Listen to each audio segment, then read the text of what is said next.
Well, g'day guys. This is blog number two, and it's just a little group of thoughts that I had while I was climbing the Three Peak Challenge here in the United Kingdom. We went to Scotland and up Ben Nevis. We went to England and up Scafell Pike, and we went to Wales and we went up Mount Snowdon. And while I was hiking, I was thinking through things and noticing things about just hiking mountains and how that connects to our faith. So this blog is about how we walk. So for me, I was very intentional in how I walked up the mountains. In fact, mountain number one, Ben Nevis, I was very intentional, like keeping a good cadence. Cadence is just a rhythm, a good pace. Just, because I knew that tomorrow I had to walk up Scafell Pike, and then the next day I had to walk up Mount Snowdon. So I intentionally held back and walked to a slower cadence, and I didn't get excited when some of the younger guys are like, yeah, let's get up this mountain, we're gonna run up this mountain. And it's like, yeah, that's not happening for me. Too old, too fat, not gonna happen. So I kept to a nice steady cadence. And what I discovered was this, it was funny actually. Sometimes we were, passed by much faster walkers, and there were people up there.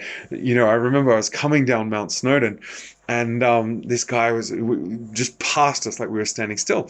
And I said, oh, how are you going? He says, yeah, we're doing the Three Peaks Challenge. And I thought, oh, yeah, well, so are we. And he says, yeah, oh, we haven't quite done it in 24 hours. We did it over 3 days. We did in my words, we did the fat old man version. But yeah, you can actually do the Three Peaks in 24 hours. And that's what these guys have done. And they said, we didn't quite make 24. We've only done it in 27 hours. Oh, that's interesting. So 27 hours. So I was like, wow, because it took us 8 hours just to do Ben Nevis. In fact, I think it took us 10 longer than that. Anyway, it took a long time. And so, yeah, we were much slower. And I noticed, so there was also differences in how, so for instance, for me, I did half the number of rest breaks that some of the other people in the team did. So some of the other people in the team would walk faster than me, but they would do rest stops, a lot of rest stops along the way. So I would probably be doing one in their four rest stops or something like that, where I actually wanted to stop. And so I just kept going. I kept my little engine going and I kept going. But that's how I did it. I didn't need as much rest. And I think back to a story where my friend and I, years and years and years ago, were building a fort, and he would jump in the hole and he would go ballistic for a very short period of time, and then I would get in and I would go for a long period of time, but much slower. And so it was really interesting and watching how people climb, and some people, they wanted to walk at a faster pace. They felt more comfortable at a faster pace. Others, like myself, we wanted that slower pace and we wanted that slower cadence. And there was even one who was up the mountain. He was wheelchair bound. No, he wasn't. That would have been a fun journey down, I think. Well, maybe not. But he was being carried up there by friends. I thought, wow, these must be some nice friends. Because I'm not sure I would have been carrying him up there, but that's okay. That's just me, I guess. But, so he didn't, so they walked up. So there's so many different ways of hiking up a mountain. And I was thinking about this for our faith. In the Bible, in Isaiah, it says, Isaiah chapter 40, it says, those who wait on the Lord will renew their strength. They'll fly on the wings like eagles. They will run and not grow weary, and they'll walk and not grow faint. And I was thinking about this in terms of our journey, that we all do things at a different pace. And it's okay. Because at the end of the day, there's something that is the same for the people who wanted to push forward and do it really fast, or the people who, like myself, who did it in a cadence and did it slowly and did it, one step at a time. And, and even that young man in his wheelchair, well, it wasn't a wheelchair, it was in his sort of carrying chair. We all made it to the top of Ben Nevis.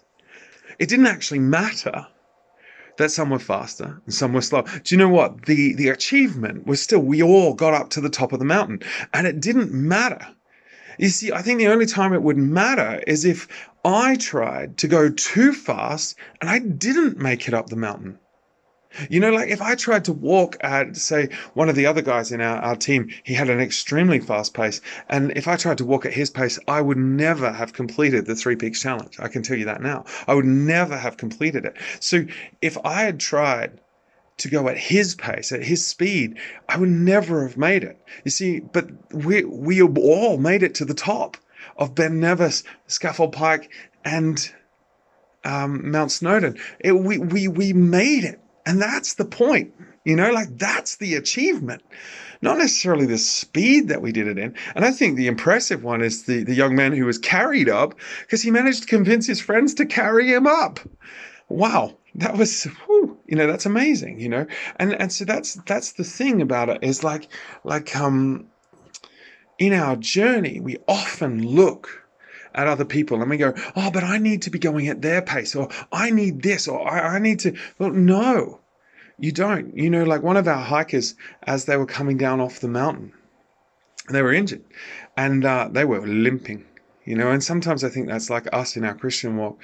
We're limping.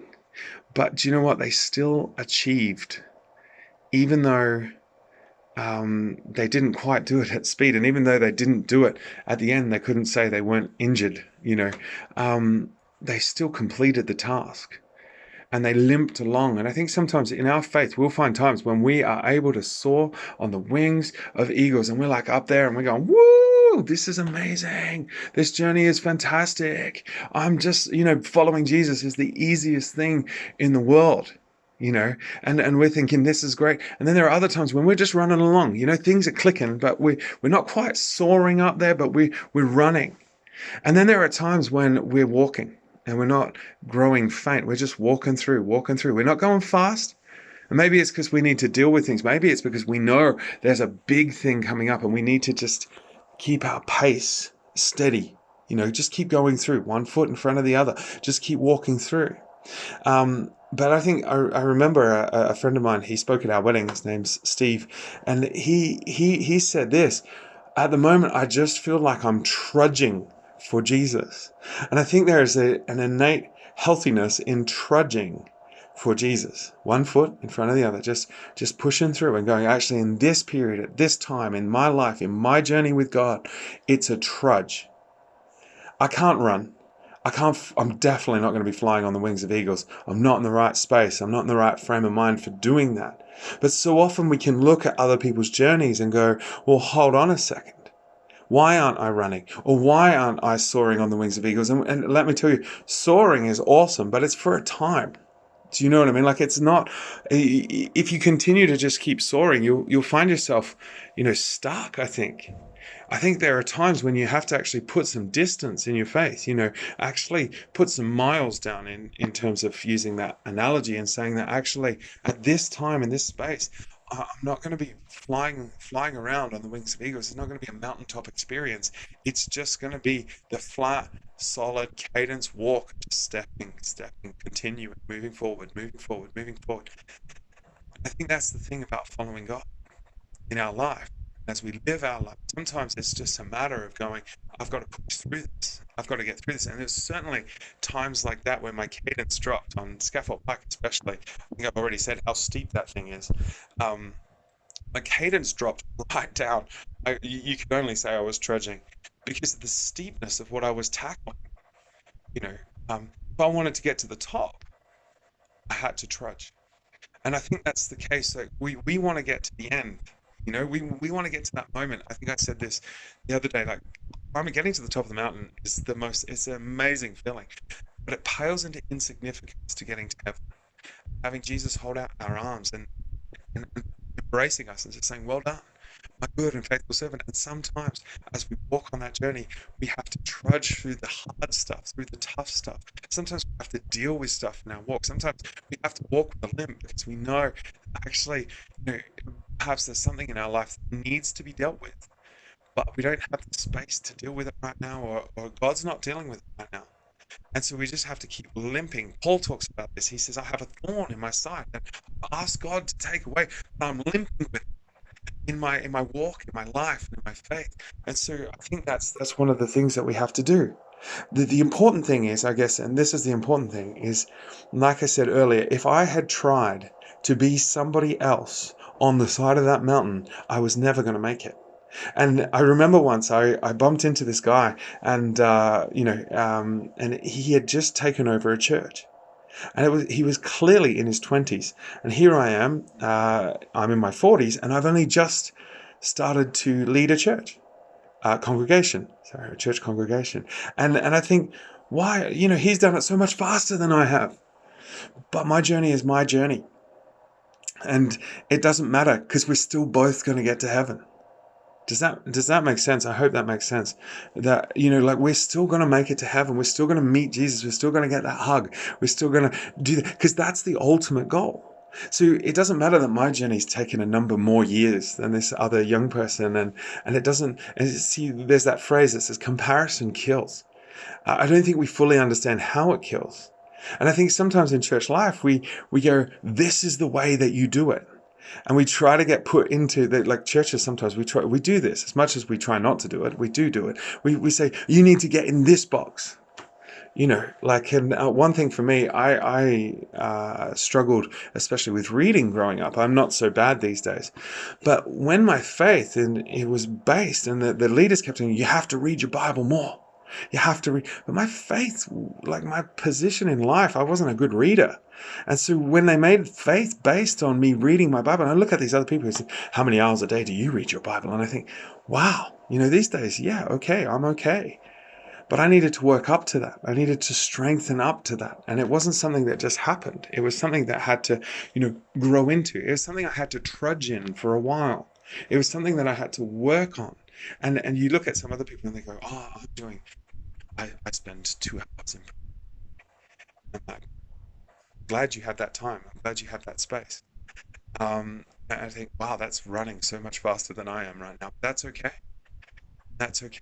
And because I can work up to that by putting one foot in front of the other. You see, here's the thing. You start trudging. You start to get stronger.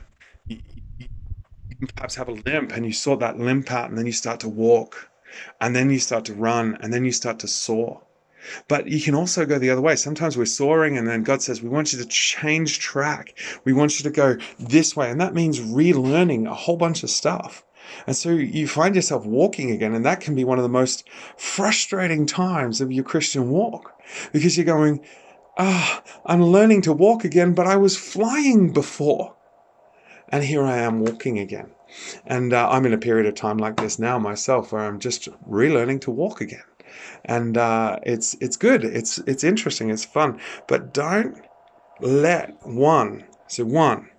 don't let other people's journeys, other people's cadence, other people's speed, the way they do it. So they might be somebody who likes to go fast and then rest, go fast and then rest. Don't feel pressured if you're a person who, like me, likes to walk the long amount of period of time and then rest, and be a little bit different in the way we go about it. And I'm not talking about the track we're on. We're all on the same track. It's just the way we walk it is slightly different.